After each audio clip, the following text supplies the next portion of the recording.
Our goal is to show that when a person hears God's word, the condition of their heart will determine the effectiveness of what they have heard.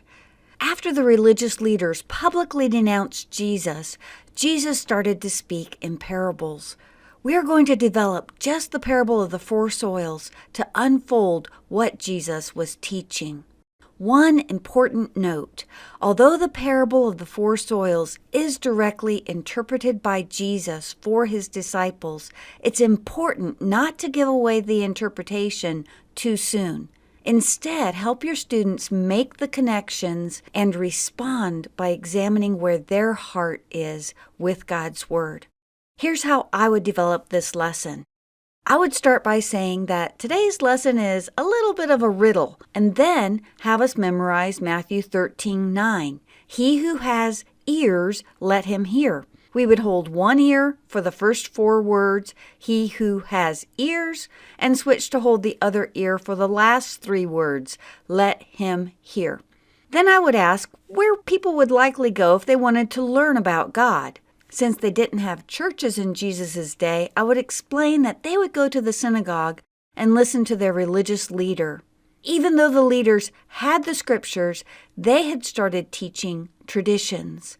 When Jesus came, he was teaching the scriptures, and it was different. Who would the people follow?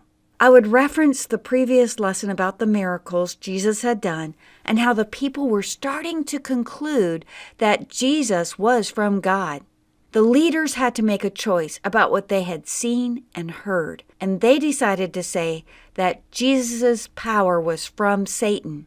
I would cover my ears to show they were no longer listening to anything Jesus was saying. And now, when Jesus would teach in public, he was going to tell stories called parables. As the story develops, Jesus is teaching the crowds from a boat on the Sea of Galilee. The story he's going to tell them is about them, but they don't know it. They are supposed to figure out something about themselves. I would draw in additional people to pretend like we were in the crowd that day and say that we're going to try to figure out what the story is teaching us about ourselves. At that point, I would storytell through the details of the parable and show potted peat cups with each of the four types of soil. I would not explain the meaning yet.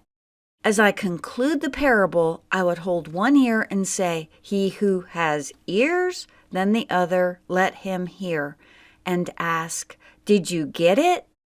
I am expecting my students not to get it at this point.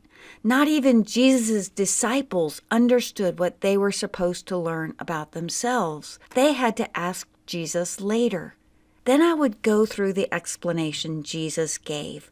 First, I would point to the similar markings of Jesus proclaiming God's word to the crowd and the farmer broadcasting the seed onto the ground.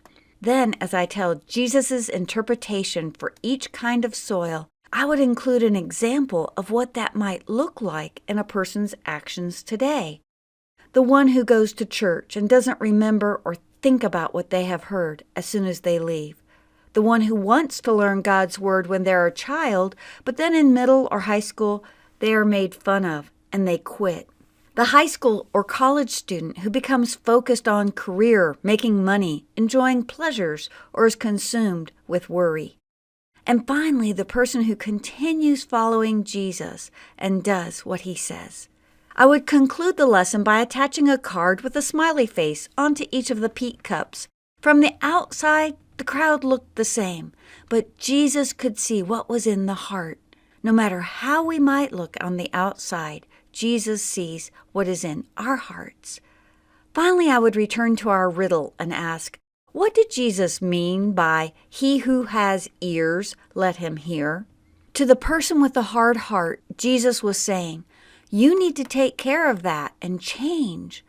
To the person with the rocky heart, you need to examine whether or not you're going to quit when it gets hard. To the person with the weedy heart, you need to get rid of the desire for other things, or it will crowd out God's good word. To the person with the good soil, keep growing, keep producing the things that please God. I would pray for them and then sing our familiar song, "We Must Not Forget God's Word," pointing out the words listen and obey. As the students are dismissed, I would give each one some potted seeds in good soil with the instructions for it to grow. As the teacher, sending those potted seeds home with them is a reminder of what R.C. McQuilkin used to say, "Do not plow up in unbelief what you have sown in faith."